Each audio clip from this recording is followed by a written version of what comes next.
So how do you first get into like martial arts and stuff in the first place? So I was just an avid fan, to be honest. Like I used to, it was actually my dad. I used to watch Eurosport back in the day when it was amazing. Pride was on there. Like K1. Yeah, K1. Yeah, it was legit K1, and it was like Remy Bonyaski and Butterbean and Genki Sudo and stuff. And I was always watching it from afar, thinking, shit, I'd love to do that, but I'm definitely not a fighter. Like Robbie's obviously seen me. I'm not exactly a like massive stature dude, right? But if you half me and then shrink me up with just bone, that was me growing up. So I was always like, fighting wasn't on the agenda really. I was just quick, and I used to play a lot of football. So I used to watch it from afar and think, man, that's pretty cool. Sort of wait until I hit puberty and wish I'd got some muscle to maybe have a go. But I never did any martial arts. Like I literally was just I just played football and like PE. Your parents didn't get you into and, anything, or? Nah, parents literally. My dad was a street fighter, as you would say. Like you know okay. Back when like you can't do that anymore, can you? Like now, but back in the day, like the stories and stuff of him and his brother they just used to go out and put a bit of context behind it. My family, like I was brought up in South Africa, so I come over here when I was 11. So when I grew up in South Africa, and it's really like racial over there, isn't it? And it still is. Like everything's very much gang warfare. But they were my father and family, and that's Portuguese, so they came from Angola, the Angolan farms and that. And so they were white Portuguese in South Africa, just a segregated group, really. So there was a lot of fighting, but like it sounds really bad, but it just sounds really cool. Like people knew the rules. Like it wasn't how it is today. You know, people hit the deck. They stood up, and it sounded like a good time. As bad as that sounds. Mate, I mean, my dad comes from communist Poland, so I got plenty of stories of street fights. Yeah, it's not like it used to be. Not like in the back in the good old days. No, my it's dad not. grew up in middle class England, so I don't really know your guys. yeah, like fighting was always sort of around or mentioned, and then after a few beers, you know, my dad would like teach me some technique. But like, I can laugh about it now. But some of the stuff he taught me, I literally think now, I'm like, man, they knew how to fight. You know, like legit knew how to fight. And at the time, you're like, oh, whatever, Dad, you just, you know, whatever. And then you hear it from an MMA coach later on, years later, and you're like, man, the guy, like, fair play to him. But, so I was legit just a fan. And I ended up, like, super fast forward, just playing football all the time. And then I went to university, and this random kid said, do you want to come and try grappling? And I was like, if you want.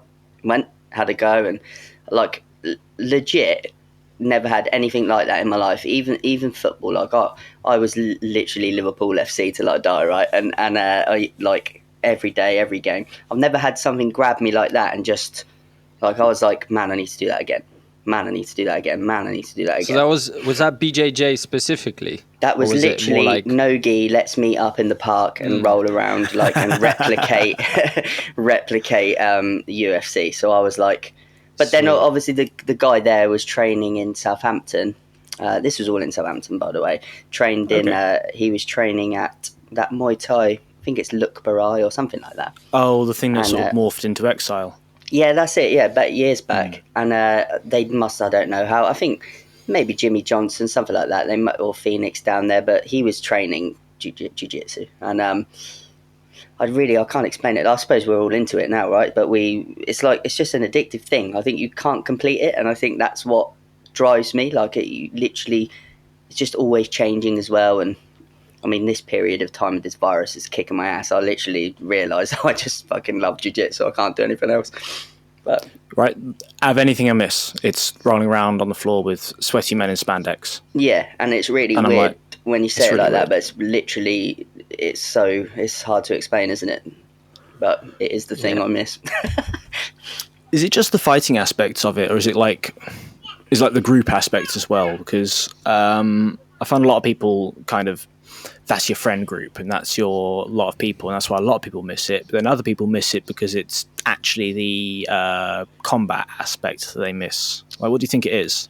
Yeah, so I'm like I think obviously we've had fucking plenty of time to think about this shit, right? And I've generally got like a weird personality. I've realised that if I don't think I'm progressing, like even if it's 0.01% either as a human or in jiu-jitsu, or there's specifically jiu-jitsu now because I've made it my life, right? If I'm not doing anything to make myself better at that, I literally fucking suck.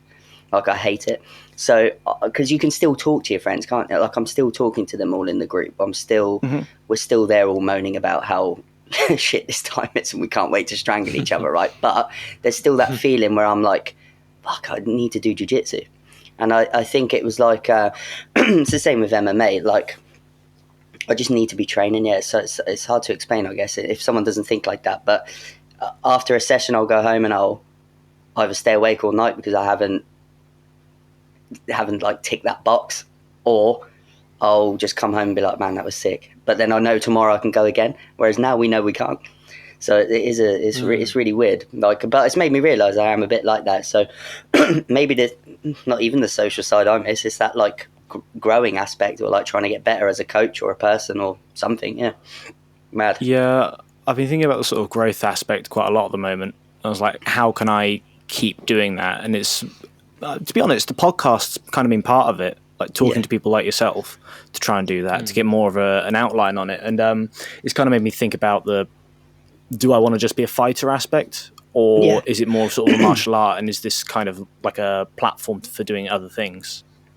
Yeah, 100%. Like when you start to like, because there's two things, right? You can do jiu-jitsu just to do jiu-jitsu and plod along and just enjoy it and love it for other aspects, or like I've dipped my toe in like high level competition, and then I've dipped my toe in like fighting someone who I know is going to kick my ass, but I have to stand there and pretend that I think I'm going to win and stuff like that. Like the mental chase of it is amazing, but like you're doing with this, you're using it as like an opportunity to not only, it's not the mats that you're growing with, it's this as well. Because by talking to other people, like you just learn stuff about their journey, and you think, oh man, that's actually sick. And I think jiu-jitsu is so individual, even though we all do it. It's so individual, like it really is. My journey is nowhere near yours, and it never will be. So I think that's an addictive thing too. Yeah. So it's not only our beards growing. Wow. Yeah, yours is pretty true. Anyway. Yeah. So to take it back, you do the grappling in Southampton. You're rolling around in the park, strangling people. So that's how you first get into it. Yeah. So I funny enough, like you know me pretty well. I was like straight ankle locking people in the park, legit. Like because it was just a limb, right? I was probably trying to squeeze wrists and do everything, just to replicate.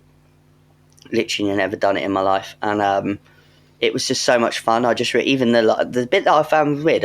We were like walking home, chatting, laughing about it. And the bit that I found weird was, even though I'd been choked like religiously that however long we did it, I was like, man, this is so good. I was like, this is sick. It wasn't even an aspect of like, oh, I kicked everyone's ass. It was like, I've lost some there, I've won some, but it was just fun. Like it was just amazing. And anyway, so we went and did that. I think we went back, as you do at uni. We just got absolutely smashed, and later that night pissing about again, and I just ended up saying to him, I was like, mate, do you mind if I like came along to a class and stuff? And he was like, yeah. But I always lived in Andover. I lived in Southampton at uni, but my home base was in Andover, and I never ended up going to jiu-jitsu class in Southampton. I ended up going here in Andover, with Chris Smith, who I still know to this day now, who owns Xion with me. So it's it literally was the birthplace of it. But that little puzzle piece, do you want to have a go? I was like, yeah. But my first lesson was with Silverbacks MMA. Do you remember Silverbacks? I think Silverbacks was before my time, but I've seen the name around. Like, I kind of know about them. Silverbacks was Adam Fieldhouse. He was a purple belt, and he came to Andover. Again, Chris was only a blue belt then, and Chris ended up running classes as a blue belt. And when you know absolutely nothing, that's obviously perfectly fine, right? So it was amazing. I remember getting a stripe like super early, and just got whipped for my stripe, and I was like, man, this is actually mad. Like, what is this stuff?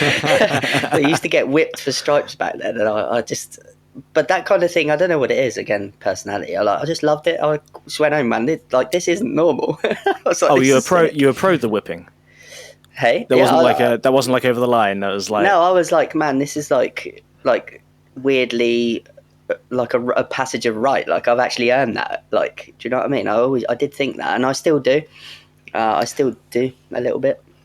Well, I found with I think jiu-jitsu does it less compared to a lot of martial arts, but people don't really have a sort of ritual in their lives, and jiu-jitsu kind of gives people that ritual that we've had since God knows when. We've had it since forever, and then just sort of very recently in the modern era, we don't really do ritual stuff anymore, especially if you're not religious and you don't attend church or anything like that. Yeah. The jiu-jitsu is probably the closest thing to a religion I've got. Like a ritual. You line up at the start, everyone's grade order, like your boss is in the front. And the whole way it goes through the slapping and bumping fists before you roll. Yeah, I think it fills a gap that a lot of people don't have. Sorry, go on. If I just add to what Robbie was also saying, is the tribal part of it as well. That you become just part of a tribe, which is what we have talked about before. Yeah, 100%. I think that we are funny in this country though, because I've been lucky enough to do jiu-jitsu like in Thailand, and never been to Brazil yet. I think once I get my black belt, Brazil's got to be done, right? And you can't do jiu-jitsu without going there, right? But we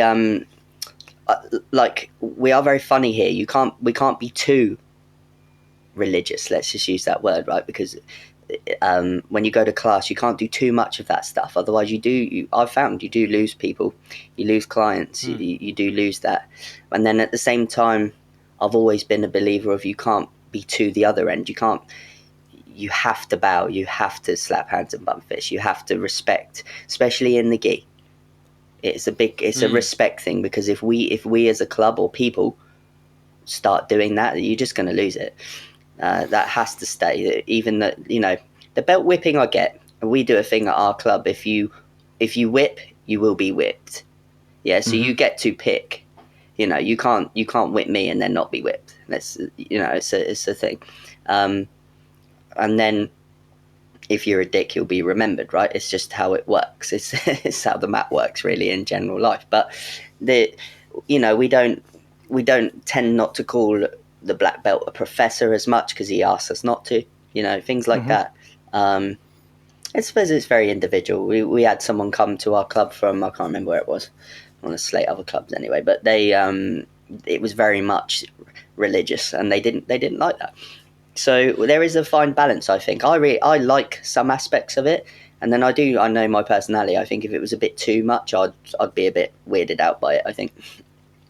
I think it's good to have it just at the level where if you turn up somewhere, it feels the same. There's enough that it feels the same, and you can have those same traditions across places without it making it feeling oppressive. And I know it's slightly different, but I've always found it funny. Wherever you go, you make the same jokes about jiu-jitsu, same memes. Everyone likes this. Like, I know it's not the same sort of ritual, but the memes are the same everywhere. Stuff about purple belts skipping class. I don't really know purple belts who do skip warm-ups, but that's just this constant joke that everyone knows, right? I think it's like that. It's that familiarity aspect that keeps people coming back. Yeah, 100%. All right. So you've got to Andover. You've had a couple jiu-jitsu classes there. Yeah. Where do you go from this point? Because you somehow end up at Gym 01. Yeah, so I was in the gi at this point, like an overly stretched gi. One arm was massive, one was short. Like, I was like still walking around thinking I was like ninja. It was sick. But it was such a chilled out, to put it into perspective, this was literally a room with some mats on the floor. With some like-minded people, like me and Chris. Still to this day, well, Chris was the first person to bring jiu-jitsu to Andover, Brazilian jiu-jitsu. And then it's grown from there. So like pretty proud of that, I think, especially where it's come from. But we had there's like a Japanese jiu-jitsu club here, if you can call it a club. And I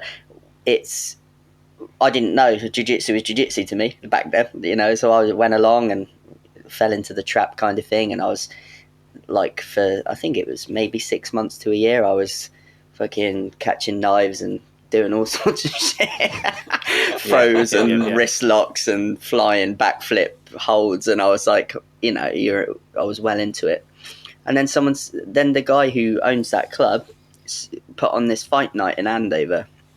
And I was like, wow, this is like my chance here. I might just have a go. So he was pretending to do all the legit stuff. And my parents had moved to Thailand, and I went over there, and I literally did 2 weeks at Tiger Muay Thai. And when he asked me, "Oh, do you fight? Have you been trained?" I was like, "Yeah, I've been to Tiger, mate. Yeah, like I'm the man." I was like, yeah, I've done been to Lumpini. Yeah, I've done like 2 lessons, but I was like, "Yeah, man, I've been to Thailand." So anyway, I ended up doing this MMA fight. 4-ounce gloves. No punches to the head. Stood up.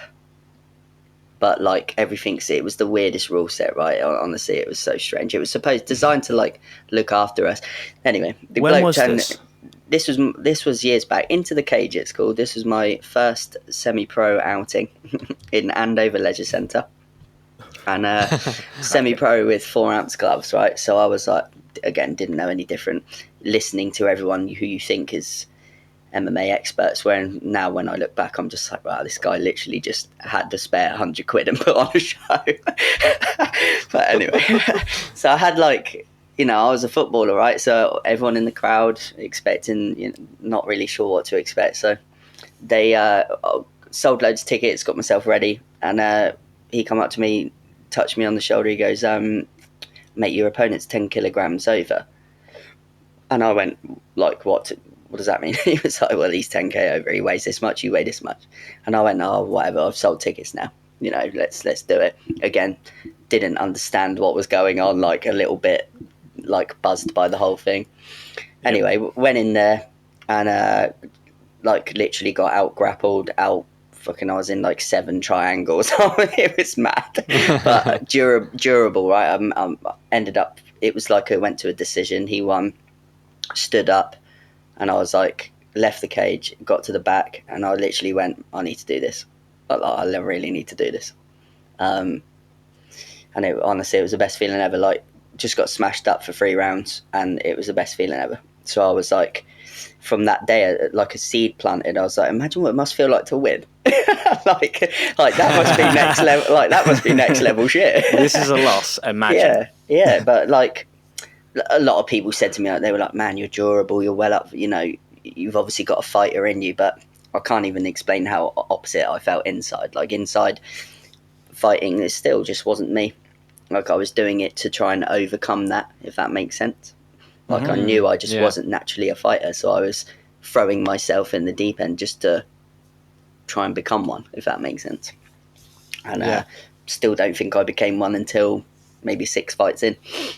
But I ended up... It's a while to keep it up. Mate, I was 0-3. 0-3. My second fight was against Carl McNally, a really talented Irish kid who... I don't know if you guys would have seen this, but he threw like a kick one time and ended up Imanari rolling into this like leg lock, and it went viral. But he was super talented, right? And again, Andover... in whatever, what was it called? Into the Cage, matched me up with this kid. He's like 4-0. Oh, you'll beat him, yeah, fucking you're well good. I was like, all right, here we go. So I knew an arm bar and I'd hit some pads like 3 times. So I was like, yeah, man, let's do it. Anyway, he come over, kicked my ass. I think he standing guillotined me. And but like I threw this, like I did like what can only be described as a jumping volley. Like I tried to volley his head off. I did that twice, right, in my MMA career. One of them went super viral, but I head kicked him or something, and ended up being a nice guy. Got my ass kicked. Again, left the cage and was like, man, what a buzz, this is sick. Still not doing it properly, right? I was playing football 3 times a week and going to this like club where we just sparred all the time. It wasn't even a thing. In Andover, the Japanese jiu-jitsu squad who were smashing it up. So fast forward again, and I fought Ben Harrison, who is from Phoenix. He was a purple belt at the time, and I'd had three jiu-jitsu lessons or whatever. I was like, yep, let's do it. That was a little bit of like just listening to everyone else. Like I wasn't really in control of an MMA career as such. I was just like, cool, let's just be a part of a fight night, and I really want to win. Do you know what I mean? So it was weird. But at this point, I was like tapping out everybody in Andover at that club, and I was starting to sort of understand what jiu-jitsu was, and it's always come naturally to me. So again, without slating this club in Andover, the main dude, he doesn't do Brazilian jiu-jitsu, so for me to be catching him at 6 months in, kind of, you know, you can make your own mind up about it. So I ended up tapping Ben Harrison with an armbar from underneath. I used to spin underneath people quite easy. It was really small in the beginning. It really bugs me I don't do that anymore, but anyway, I used to spin underneath. And I caught him in an armbar, 30 seconds that was, and like the place was mad. And if we just rewind to the second fight, right, I lost my second fight, and I heard someone in the crowd, and this stayed with me forever. He went, "Stick to football, you little prick." Right? And I heard that in the crowd, and like that stuck with me forever. And I'd love to find that person and thank them, because they're the ones that made me go and do what I did. Well, you just wanted a sort of fuck you attitude. Yeah, fuck you, big time, like that. Yep. But without that, I think I would have just been one of them people that dabbled and had a go. So like that really? Yeah, honestly, 100%. That person, I'd love to shake their hand, because like they probably changed the direction of my life 100% that day. So is this the same sort of, let's call it, I guess a show, was it inside Into the cage? Yeah, into the cage. Yeah, man. In Andover, yeah. In Andover. So yeah. That's quite interesting, because Andover's a pretty, like, it's not a big town. No, mate. I mean, it's pretty low key. Like, it's smaller than Swindon. Yeah, there's not that many people here, mate, and I probably know them all by face and name. Yeah. It was in the leisure centre, so you can imagine. It's really interesting. You can imagine capacity of that. Yeah, have you ever played like Fight Night, the boxing games and stuff like that? Like, it legit was. It's a cool story now, right? Like, it was legit in this weird hall, and I knew every single person in there, and the like security guard was my school teacher and stuff like that. Like, it was real cool. But the mismatches, you know, it wasn't so cool now. And 4-ounce gloves.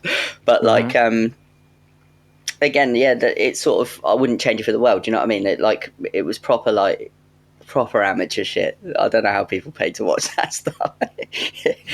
I remember watching the pros, 2 of these guys just in straight footlocks for literally a whole round, and I was just like, it was madness. Oh, I love it. It was so good. But yeah, that was the beginning of my MMA career, and I ended up going on I don't know how this happened, but shock and awe. I don't know how I got called onto such a show like this, right? With a 3-1 record, or I actually do know Brian was probably trying to hook one of his fighters up, right, with a win. so I ended up going there, and I was fighting Mark Wade, who at the time was knocking everyone out at amateur level at flyweight. Oh, you fought Mark Wade? I've fought Mark Wade 2 or 3 times now, yeah. I didn't even realise that. Yeah, no, he, like, I fucking really like the bloke. We've all, like, I just get on with him. Like, he's a nice guy, right? Only through computer or whatever, since fighting him. But we, I never knew this, but Mark used to go to my college for sort of fucking random in Andover College and stuff. It was weird. It's the South, man. It's tiny. Yeah, literally, everywhere. Like, knocked me out and then went, oh yeah, we used to go to college together. I'm like, cheers, bro. See you later. No, but like, we had this fight, and it was good. All I had was an overhand right and a spinning underneath armbar. So he read that, which couldn't have been hard, and he kneed me square in the face. Bosh.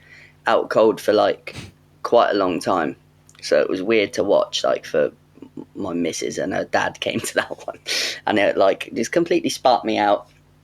And again, this changed my life because I was at backstage cutting my own wristbands off and looked around and I didn't have a corner anywhere. No mates looking after me, nothing. And it was that day Brian came up to me, put his arm around me, said, "Mate, you've got something because you keep getting in here. Why do you keep getting in here?" And I was like, I don't know what it is. I can't explain it. And he was like, "You need to get out of Andover. Look at, no one's here. They're in the fucking crowd watching fights." He's like, "That's disgusting." He said, "You've just been knocked clean out. You don't even know. You were trying to walk out again when the music come back on." He said, "It's disgusting." So I said, "Well, I will be..." He basically invited me to Gym at 1. And I said, I'll be there Monday. This was on a Saturday night. And he went, "Yeah, all right, mate, whatever." And off he went. I went into the crowd still saying to my missus, I'm going to fight in a minute. She was like, "Mike, you thought you fucking cleaned right out." Like, we're going home. Do you remember any of it now, or was it just at the time? I remember, I think from telling stories and watching it, I remember. I can't remember firstly. It was a little bit, it's a catch-22 getting knocked out, because you realise it actually isn't that bad. Like, before you get knocked out, you go, fucking, that's the fear factor of fighting. You're like, shit, I don't want to get knocked out. And then when you do, you realise you just wake up and, you know, a little bit hazy, but let's crack on tomorrow. So, yeah, catch-22. But anyway, knocked me out. Brian said that, and I came home with my missus. I said, on Monday, Leanne, I need to go to Gym 1. And she was like, "You really?" And I said, "Yeah, I need to go to Gym 1. Now, bearing in mind, I don't drive, still don't drive now. And it's in fucking Portsmouth, right? So I didn't think about any of this. And we ended up at Gym 1. So went into, he's got this office, and sat in this office with him and Gareth, who owns Shock and Awe.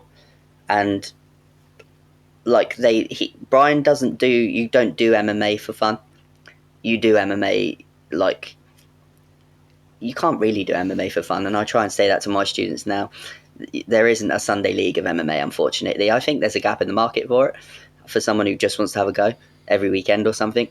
If you want to do amateur MMA, the guy you're facing across the cage is training 7 times a week, 3 times a day. Fucking... Yeah. People train like pros for amateur fights, but you don't know who it is. No. You don't know who's doing it. No. I literally always say this to them. I'm like, you can't play MMA, which you can't. So we... You know, he was kind of outlining all this shit, trying to tell me not to fucking bother, basically, right? He said to me, to my face, he went, "You won't be here. You're not going to turn up. Thank you for coming. You're a nice guy. See you later." And then fast forward 3 years, and I was part of Gym 1 for 3 years. I was part of Gym 1 for 4 years in total, before I just couldn't financially do it anymore. Like, I was stitching myself up, my family up, to get the trains and stuff. And I fucking cycled there one time. I cycled from Andover to Portsmouth to train. Yeah, that is not a short distance. Nah, man, I left like super early in the morning, got there, and then bearing in mind you can't fucking piss about in his lessons either, so I had to train my ass off. And then I got the train home, actually, because I was like, fuck that shit. Yep. But so that's actually really interesting to hear that perspective of like how you managed to keep training while trying to be professional, whilst working a job. Yeah, man. And I think that's really interesting. It would be, if you can carry on talking about that would be super awesome to hear. Yeah, sure. So like the overwhelming feeling with MMA, and it still is now, is that like I haven't done what I think I can do in it. And I had that since the beginning. Like, I think that, like I just said to you, the 0-3 and that fucking Belen shouting what he shouted and stuff like that. Like, I still, maybe it's just a mental thing. Like, I have that, like, fuck you. Like, I know I can do this. Like, you fucking knob. And like, and I just think that's just an overwhelming thing. But then I realise now, with jiu-jitsu, it's just my personality. Like, I just want to be as good as I can be at something, whatever I do. And MMA, I'd never got to be the fighter I could be because of a lot of things, and they only can come down to me, like driving and the fact that I would only train at Gym 01, and like you just said, I was working, I was doing a fucking bullshit like bow tie design job on the computer, and I was just looking out the window thinking, fuck, this is shit. Like watching all these pro fighters on Cage Warriors, and at the time Phil Harris was in the UFC, and they were just training. Like money didn't seem an issue for them, and it's always been an issue for me because, man, it's 75 quid a week just to train tickets. Like that's not ideal. On top of fees. Yeah, on top of fees. And I was only young, right? And I've got a missus, and then at some point during that process we had a little kid, and it was like, yeah, it wasn't good, but it didn't deter me ever. Like I still was there. And Brian, if you want to fight, you have to be training 3 to 4 times a week minimum, and there's no leeway. Brian is Brian. There's no leeway with fucking anyone. It's my problem, you know. You should be driving, and I'm like, yeah, I get it. I just never did. So yeah, it was hard, right? But I think from a selfish point of view, it was hard for other people around me, not hard for me. I was training. I was so focused on it. Yeah, only thinking back now, some nights, you know, sometimes it is you've got to be selfish, unfortunately. And in my opinion, I did a little bit of what I wanted to do. I you know, turned pro, and I had some good fights. I won by things I wanted to win by, and then I also lost, you know, for other reasons. But I still don't think that chapter's closed personally, but we'll see. I'm getting old. So where do you go from here? Because did you do your last fight that you wanted to do? Yeah, so I was supposed to fight Joe Lawrence, and like, to me that would have been such a cool, like, just end of chapter, like, cheers everyone, that was cool, I'm done with it, like, I'll coach now. I never got to do it because I fucking blow my knee. And the last I remember someone saying to me, oh mate, you wait till you turn 30, you'll just be injured all the time, because I literally had no injuries. Turned 30 and I've been fucked since I turned 30. Like, that guy's jinxed me to death. But MMA and then grappling are 2 very different things, so I think you can either do one or the other, or if you like Gilbert Burns, you're just an animal, you can do both. But like my knees just bend in all sorts of ways, and they're so stretched and weird, and so I've got a fucking obsession with leg locks. Like, I'm just constantly getting them leg twisted. Leg lock doesn't help with those knees. No, they don't. So like, I never got to do that fight, and I think that's the hole that's missing. And again, maybe it's just because of this period of time, but I'm sat here and I was like, I'm definitely going to fight again. I reckon I want to, but like chilled, if that makes sense. I've never done it chilled. It was always real, like, you know, Gym 01, let's do this thing. And Gym 01 worked, right? I got to Bama and I did my bit, and like, they do their thing, but you can't chill. Now, being older and a coach and showing the others the way forward might be the way. Like, just if I can get fights in like Spain or travel and do it, you know, rather than let's put my whole life on the line for a pro fight. It's not really about that. You don't realise when you're fighting for a grand, it's fucking nothing. Do you know what I mean? Like what's so the point? You want to do a lot more, or just the one to sort of crown it all off? No, I think I'll do a few more. Yeah. I think I just don't think one would hack it. Like, there's just something in there. Like, I can't explain it. I've tried to stay away. I keep telling myself to stay away, and you know, you're doing well with the coaching. Focus on the other kids who are coming up. And I'm like, I don't know why. I think I could still have a go. It seems like that's it's a reoccurring thing with fighters. And like, I was watching a documentary on John Wayne Parr. Yeah. And he was saying that when he essentially had to say, right, this is it, and he's in his early 40s or just turned 40, I can't remember. Yeah. And he was saying, like, his life just suddenly, weirdly, like, obviously he's got 2 kids, great wife, pretty good gym, but he said his life just almost became empty. Yeah, you miss something. And yeah, it's like, it's strange, and I guess a lot of people just can't relate to that. No, like, you know, when you see, just elite level sportsmen like struggling, like, I do get it. I get it. I 100% get it, because it's just not the same. Like, let's face it, I didn't do MMA. I did grappling inside the cage, right? That was my I've just always been a grappler, right? And that's it is my passion and my love. It's what I did, right? But something is missing. Like, I've freaking lucky enough to do Polaris, and it just wasn't the same. Like, there's like the buzz, really? the buzz. It's not the same. See, that's really interesting. We were talking about this with Robbie the other, at some other episode, that we thought that perhaps competing at Polaris doesn't really equate to an MMA show in terms of the same levels of like anxiety towards the competition and the buzz and the show, the size of the show. Yeah, like what's on the line. I was stood literally. You wouldn't do this in MMA. Stood next to my opponent, and I'm like looking at him, and he's shaking, and I actually thought to myself, shit, like, you're gonna do your classic thing, Mike. You're not just gonna fucking walk on there and not even be ready to do anything, because it was like being at home on my mat. Like, I have struggled with that in the past. I've spoken to sports psychologists and stuff, because I've just been so chilled out about the whole thing.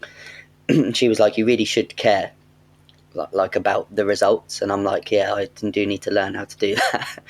And yeah, I had to learn. Like, I genuinely had to learn how to start fights in round one, which is, I'm not got no worries about saying that. Everyone's got their own journey, right? But I had a little bit of that in Polaris.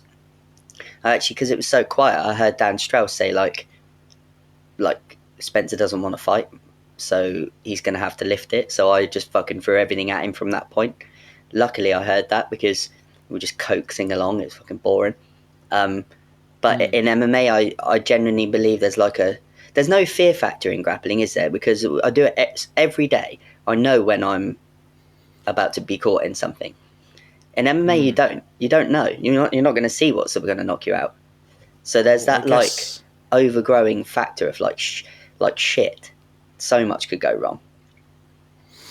So there's a lot more of a performance anxiety with MMA, I think,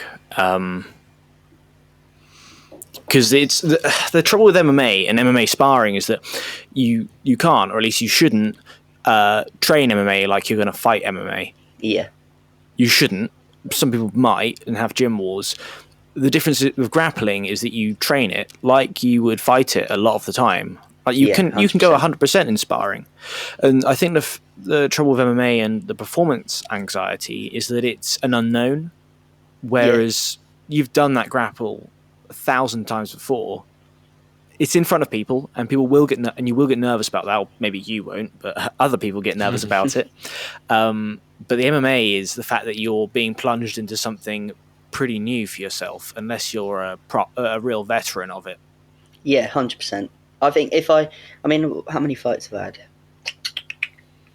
I can't remember, but if you think about it, like you just said, let's just say I've had like 14 fights. I've only ever reached that training 14 times of actually fighting. That's not a lot. Yeah. That is not a lot. Of throwing a punch 100%. Of trying to knock someone out 100%. Only 14 times. That's mad. Whereas I will roll 14 times on a Monday and a Tuesday at that pace. Do you know what I mean? Yeah. I do agree with you 100%.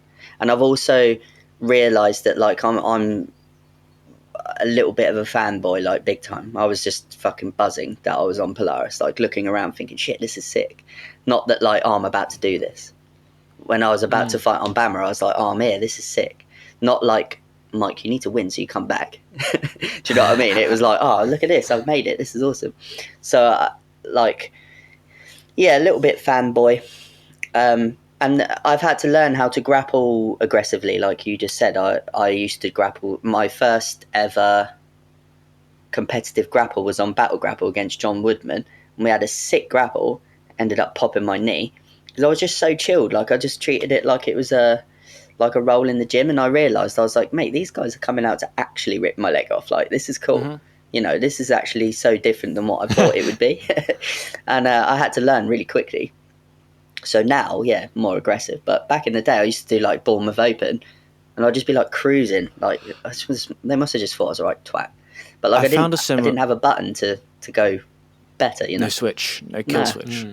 I found a similar problem, like because maybe that again is the performance anxiety thing. MMA, I'll come out and be able to go 100% straight off because it's that, you know, my heart's pounding at that point. You have to, yeah. The jiu-jitsu, because you roll so chilled a lot of the time in class, I have often come out onto the mats for competition and just sort of gone, yeah, man, do it all and the then time. 10 seconds in you go, oh crap, like, you really need to get something moving. Someone's like coming at you, like blasting double leg takedowns. Yeah. It's too familiar, and it almost feels like I have to hit a different switch, but it's harder because it seems so similar to what I've done previously. I've literally only just learnt this in the last year and a half, maybe 100%. And how long have you been grappling? I've been doing grappling about 8.5 years. All right, I'm going to try and learn a bit sooner. No, it's like, yeah, do it. Usually, like 100%, because I never listened to people or anything like that. Now these things are around, right? And you know, you should listen to people that have been there and done it. Cowboy Cerrone's got this amazing like video about it. Have you seen it where he explains how he feels backstage and stuff? And like, didn't they play it on the way out for his McGregor fight? Yeah, maybe it might be the same thing, but it was just so good.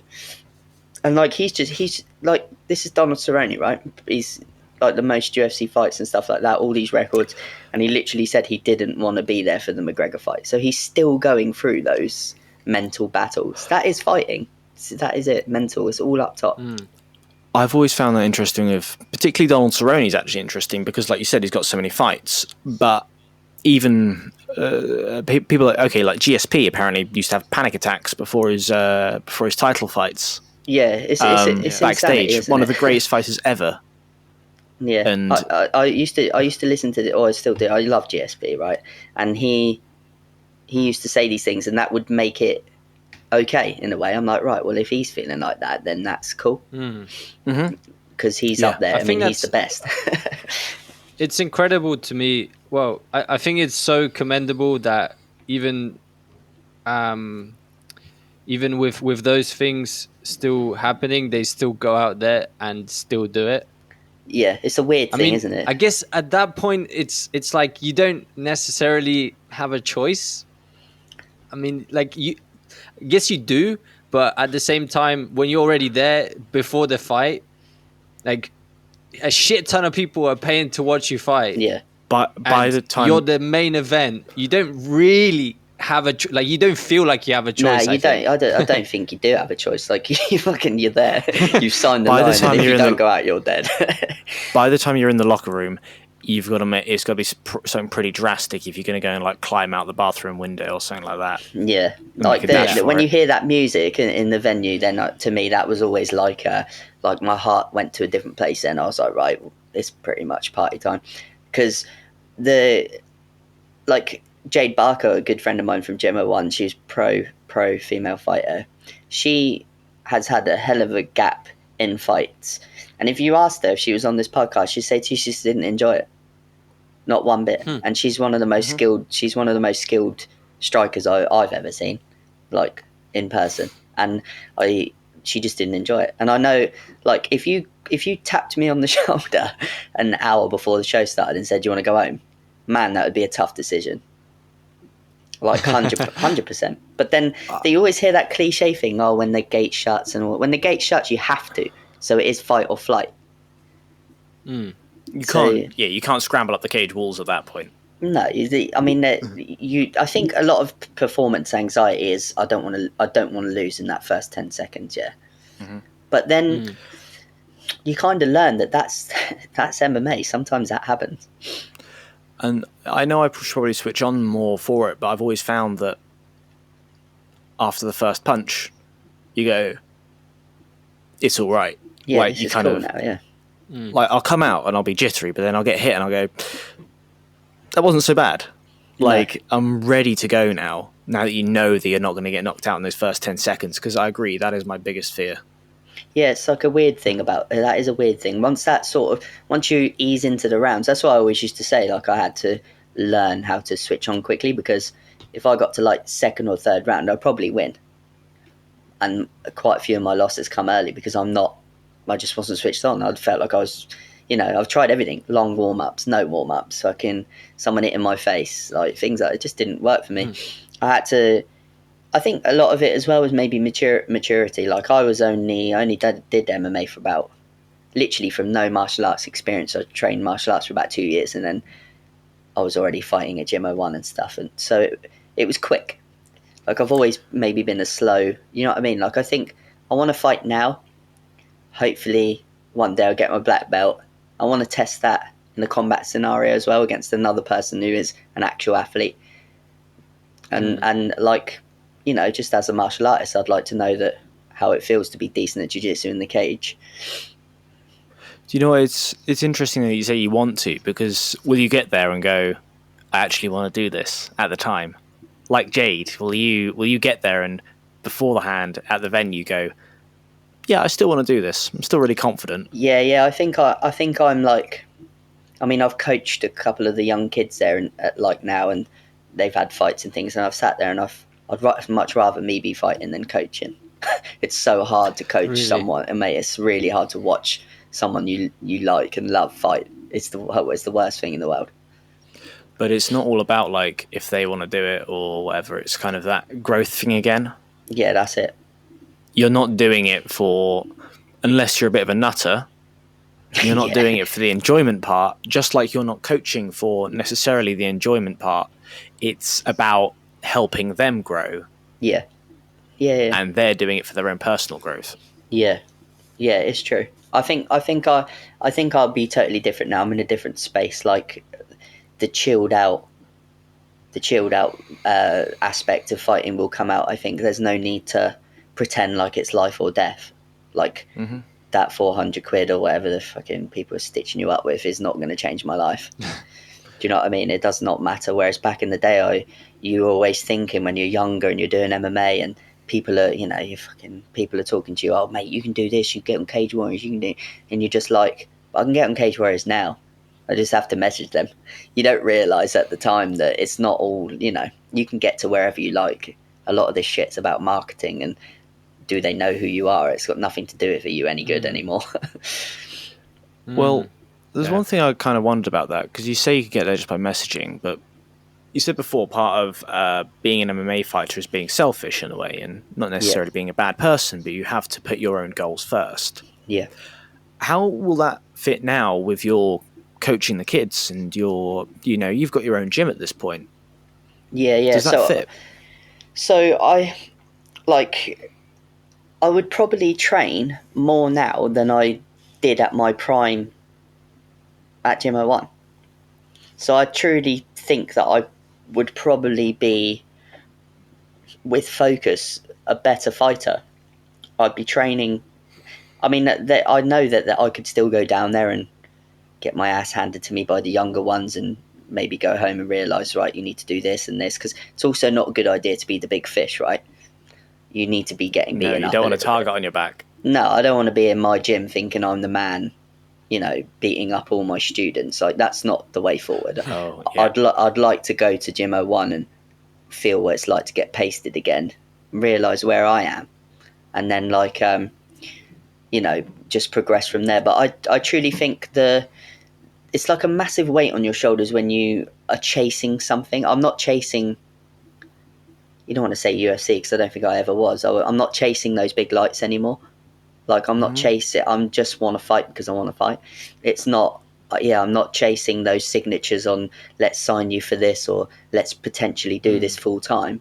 I don't want to do it full time. I want to run my academy full time. So it's like a really big chunk that's gone.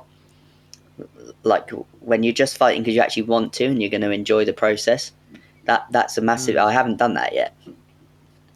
So I think maybe that's what's missing. I haven't actually felt what it's like to want to be there for the sake of being there. So even when you were doing things like Polaris, that was still more the like trying to get somewhere. So Polaris, like I said to you, grappling's always been my like number one love and stuff like that. So for me, Polaris to me still to this day is probably the biggest thing that I've ever done. Like, on paper, right? Polaris is up there, top 3 grappling promotions in the world, I'd say. Yeah. So it was huge. MMA and grappling are 2 different things. Bama was mad, but like fighting on Bama was absolute madness.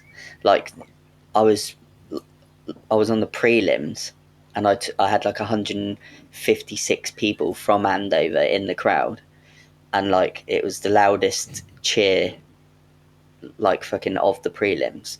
Like that feeling is absolute madness.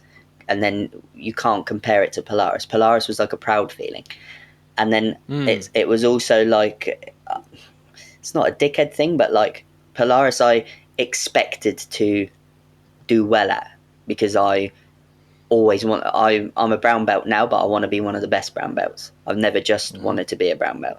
Does that make sense? So like, yes, I was fighting a, what was he, 3rd tag black belt or whatever, but I'm like, yeah, but I'm one of the best brown belts, so I'm gonna fucking smash your head in. Like I've always been like that. And then and inner confidence comes with jiu-jitsu, doesn't it? Like you have to learn it, you have to learn to be that way, but it's something I do all day, every day.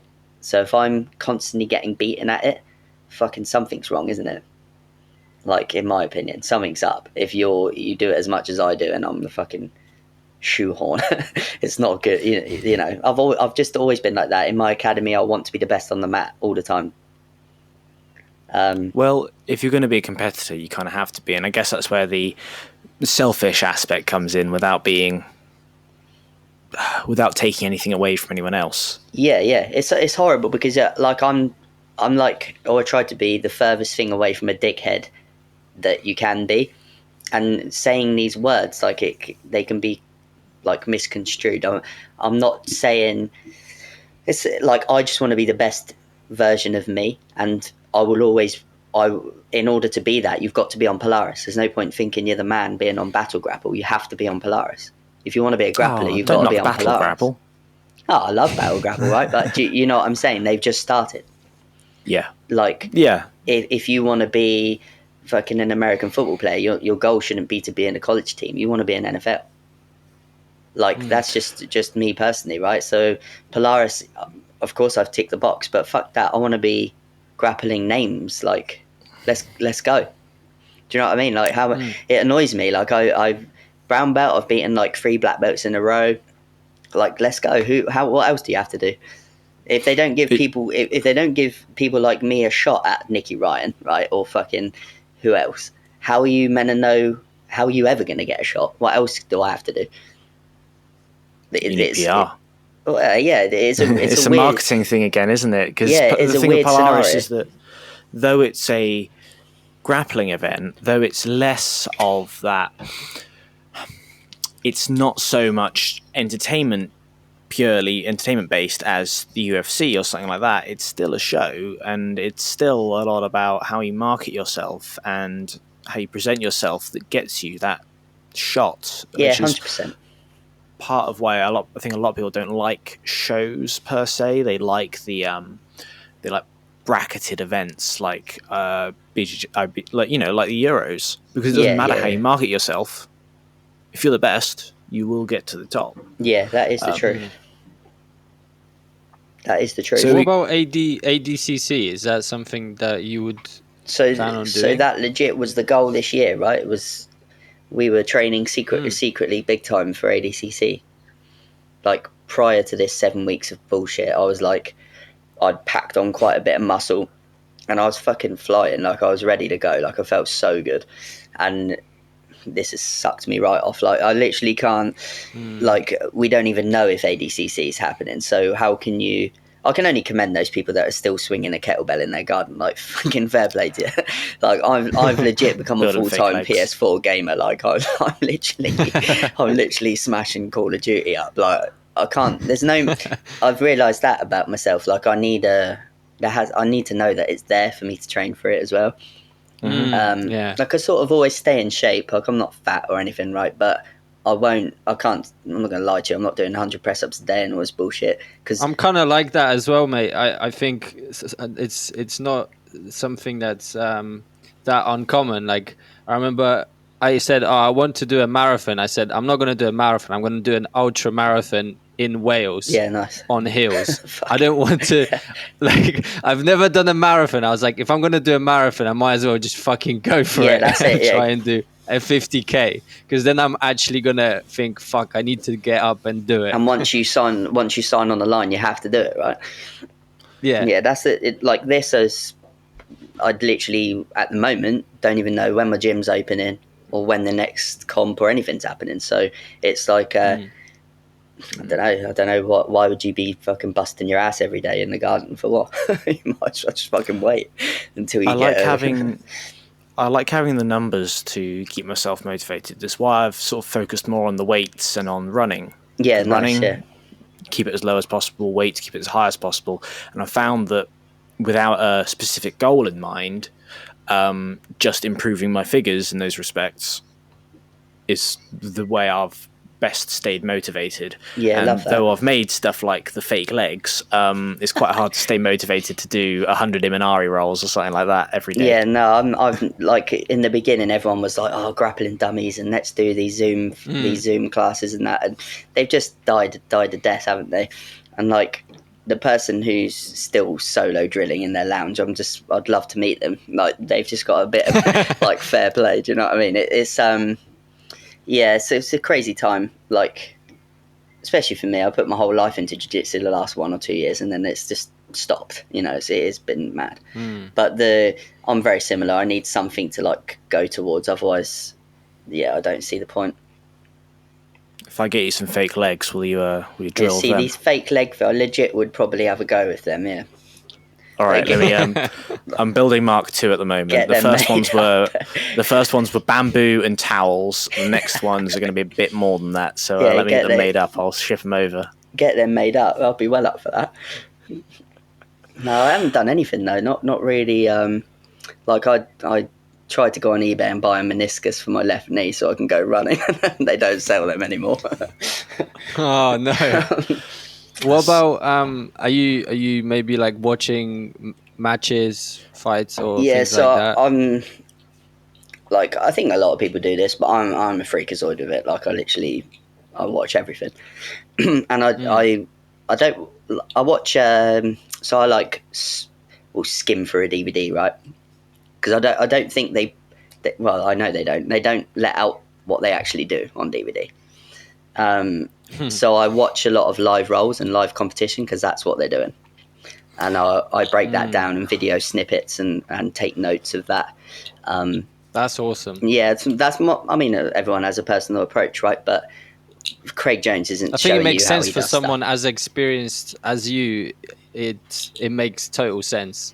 Yeah, I think for like someone like me or maybe even Robbie, like I'm a white belt, Robbie's a blue belt, so he's more experienced, but we probably I would probably struggle to break down like Gordon Ryan's techniques, but I'm sure you would be able to look at it and see, oh shit, okay, he's doing this and this, and take good notes of it. So it makes total sense to me. Yeah, I got 100%. Like the DVD market, I think, is very much white to late blue. As a good. I mean, jiu-jitsu's fucking strange as well. There's some purple belts out there I've seen that shouldn't be, and all things like this. But if you're in my opinion, a good level purple belt, like you said, you can break down things, and a lot of the DVDs you watch, you should know yourself, or you might not play that game, but you know how to do the move. Do you know what I mean? You should be teaching it. But like when you watch actual matches and see the intricacies, like one of the best DVDs that's just come out is that ADCC training camp that they all did in America, like that. I still haven't watched that. Is that the Flow Grappling video? Yeah, so I think it's like, I mean, unfortunately they're like $100, aren't they, these fucking things? But they've got, it's like 4 hours of just people rolling, and when I say people, it's like like the tip top of the bunch, JT Torres and all of them rolling, and that was more benefit to me than the Henry Cejudo bullshit wrestling on the other side. But it was so good to watch them, because like I said to you, they DVDs are for marketing and making money, right? And they make money out of it from all the 70 million fucking white and blue belts in America on BJJ fanatics groups.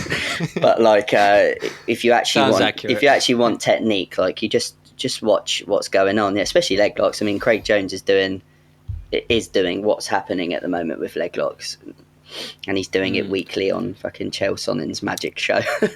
So do you not think that the DVDs are a benefit at all, or like do you think that it's just playing on people not knowing, or do you think it is actually useful but only at a lower grade? So I think they're great for like they're great for everyone, right? They are great for everyone.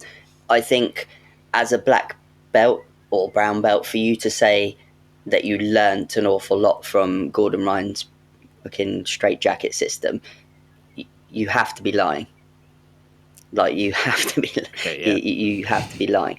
For me, I'll watch a DVD, and I'm not saying nobody fucking knows everything, right? But I know how to heel hook someone on the outside. So if I watch Eddie Cummins' DVD, there'll be a 5-minute snippet, and I'm like, fucking, that was worth the 60 quid. Does that make sense? Like there'll be a grip. More often than not, it's a grip, or he's doing it like that. Or the one that changed my legit, and I mean, like you said, I'm fucking brown belt, 50-50, been doing 50-50 wrong the whole life. Ryan Hall literally not saying he does it the right way, right? But he showed a different way I'd never seen before. So I was like, that DVD was well good. And I think that's a little bit why I'll watch absolutely everything. I remember this, I used to catch everyone years ago with this, I think it's called a Capizzi arm lock now. But years ago, I found this like Japanese guy on YouTube teaching this thing, and I used to catch everyone with it, and it just wasn't out. So I've always watched just the most random shit, because anyone can teach you anything, right? But I wouldn't. Why would you get Gordon Ryan's guard passing DVD? Like, what are you gonna learn from that? You learn how he does it, but at brown belt, surely you fucking know how to pass guard and the way you do it. Like he might. He's showing you how he does it. So if you roll like Gordon Ryan, go and buy the DVD. I'm not Gordon Ryan. I'm fucking a quarter of his weight. Yeah. More often than not, like, probably going to be on the bottom anyway. So why? Yeah. Do you know what I mean? Like there'll be things. I've watched it. I'm not saying I haven't watched it. Of course I have. But there's a difference between watching it and then studying one. Like Craig Jones, Z-Guard DVD, I rate to high heaven because I use it for me. Yeah, Chris, to put it into perspective, is like sick, fucking huge, strong, like 100 kilos, right? So his jiu-jitsu is totally different to mine. So he comes in, he's like, "Oh, have you seen the new Neil Melanson DVD? It's sick." And I'm like, "Nah, not interested," because it's not for me. I'm like, "Have you seen the new Paulo Miao Berimbolo one?" Do you know what I mean? So there's definitely markets, and I do think some of them take the piss by releasing these like 80 quid fucking Kimura DVDs, and it's legit the Kimura you learn at white belt. Like, but they're just trying to make money, right? People are just trying to make money, and I've mostly. I mean, the John Danaher and the Gordon Ryan ones, they're so expensive as well. Yeah, they're so expensive. Like $250 for a freaking DVD. I mean, come on. And they've been super clever. Like you have to understand how that system works for you to actually understand the DVDs. The DVDs all link together. They're not random DVDs. So like they were released in an order so that we wouldn't click onto this fact. But if you actually watch them in specific orders, the whole system links together. So I don't know. As a white belt, how are you going to benefit from like Gordon Ryan's, what one is it, like back attack system? Like it's pretty comprehensive. If you can't actually stay on someone's back for 30 seconds, surely that should be your first port of call. Let's learn how to do that. But do people release DVDs like that? I don't think so. Maybe there's a gap for like proper amateur DVDs. So you've got there seems to be quite a narrow band in that case, that those DVDs are really useful for, not the really early on white belts who, quite frankly, aren't going to get enough out of each of those DVDs, but also not the more sophisticated people who will have built so much of a game that 90% of DVDs don't fit into it. And in any case, you can learn just by watching the fights anyway. Yeah. Like I've been lucky enough to watch people closely now. Like I went to a camp, the ADCC lightweight camp with Ashley Williams, Ross Nichols, things like that. Ashley Williams was doing a mini seminar. Ross Nichols went out to have a coffee. So they're not like, I think primarily that was a respect thing because they might face each other later, but they have their own game. Then they might. I just don't think I would put money on that. Ashley Williams hasn't gone out of his way to watch somebody's DVD. I think you get to a level, and I know this for a fact, he's sick at passing guard, right? He doesn't pass like Gordon Ryan, he passes like Ashley Williams. He's got his own shit that he does and does every day. Sometimes it can be detrimental to just decide, oh, hang on, I'm going to try this. Because you have to be good at something, you have to drill that a lot of times, right? So that's 6 months. I'm now going to change my 50-50 to what Ryan Hall showed me on a DVD. So that's going to take me 6 months. To a year to be sick at it, right? You might get good at it quick but we're on about like competitors, yeah? Top level, yeah. Craig Jones isn't going to just change his leg lock attacks now. It doesn't work like that. But I do agree with you. How can you... I mean, I've been lucky enough to do leg lock seminars, right? And a lot of I'll get to seminars and I realise now my latest one I really like because I started from literally the beginning, positions and everything, because I got there and I'd be like, right, we're going to go from the saddle position, and people's mouths would just drop and look at me like, what's that? Do you know what I mean? Like Lachlan Giles has got a backside 50-50 DVD. What's backside 50-50 if you're a white belt right in the beginning? You haven't fucking got a clue. Yeah. So it's, you know what I mean? So yeah, there's a gap. I wouldn't say, but maybe that's just jiu-jitsu in general, right? Because new white belts are proper new. They're like newborn babies. They don't know what the hell is going on. They're just there to survive and fucking scrap about. Like, what is this shit? But then at the same time, browns and blacks are probably skipping through stuff and only taking what they need, right? But maybe that's just jiu-jitsu. I don't know. We hope you enjoyed that episode. If you did, please consider subscribing to the podcast and checking us out on YouTube, Facebook and Instagram under the name Combat Thoughts. We'll see you next time.